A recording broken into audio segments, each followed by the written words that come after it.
Pinulong ni Pangulong Ferdinand R. Marcos Jr. ang implementing agencies ng Anti-Agricultural Sabotage Act.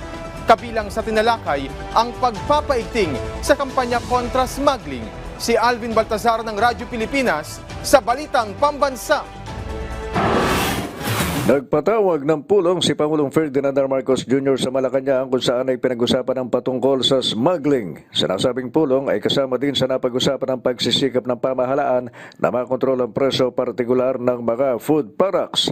September 26, 2024 nang nilagdaan ng Pangulo ang Anti-Agricultural Economic Sabotage Act na dito ay inaasang may patutupad ang mga epektibong hakbang para maiwasan ang pagpasok ng mga smuggled na produktong agrikultura, ganon din ang matiyak na maipatutupad ang may kinalaman sa tamang pagbabayad ng buwis at taripa.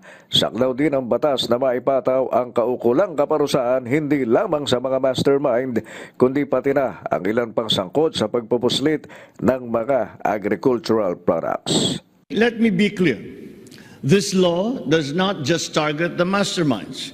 It holds all accomplices accountable. Financiers, brokers, employees, even transporters. Kasama sa itinatakda ng Anti-Agricultural Economic Sabotage Act ay ang pagtatatag ng konseho na pinamumunuan mismo ng Pangulo at binubuo ng iba't ibang ahensya ng pamahalaan at mga kinatawan mula sa sektor ng agrikultura.